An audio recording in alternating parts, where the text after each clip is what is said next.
Good morning and thanks so much for tuning into the Trade Setup with me, Niraj Shah. Now, did you know that 79-year-old Debbie Harry was the face of Gucci's advertising campaign for its new Blondie bag? They have a model who was 79 years old. Talk of relevancy.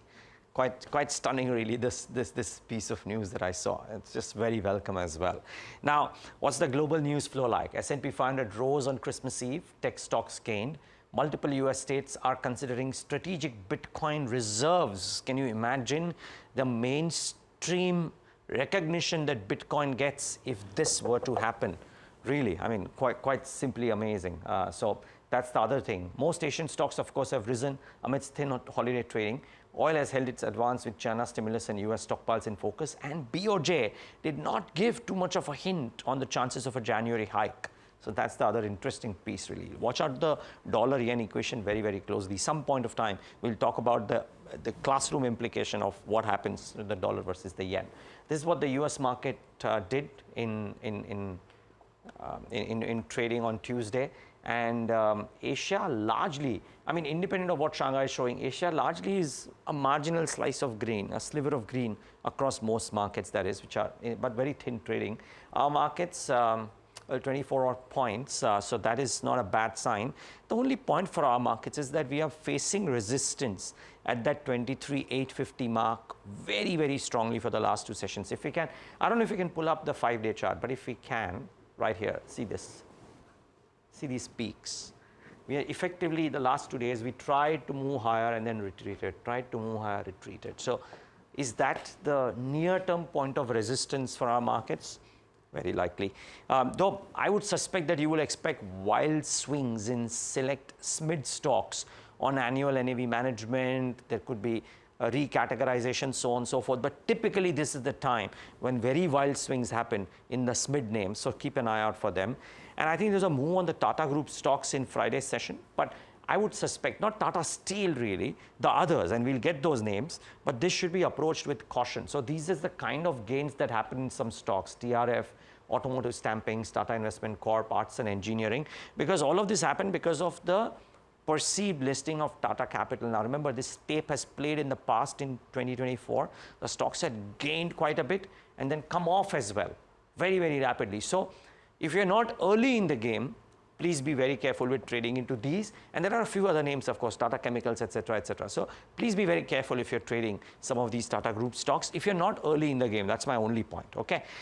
IPOs closing today, Unimac Aerospace, subscribed 9.09 times thus far. Suspect that this could have good subscription. So if you want to play for the pop, might not be a bad name.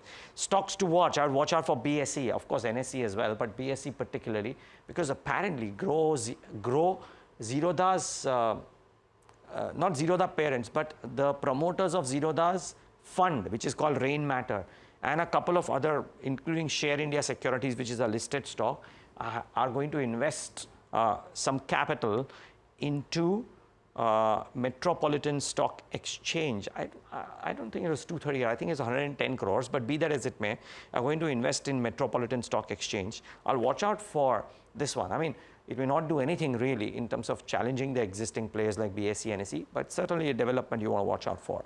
EPAC Durable, a thumbs up from mine. Hisense plans to acquire 26% stake in EPAC Durable subsidiary. This is as per the management's comments to media outlets.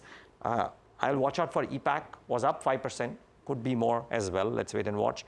Amber Enterprises actually doesn't give as much of a clarity, because what is the clarification? They have clarified. What is the clarification that they're giving? The company says that there is no such event that triggers disclosure obligations.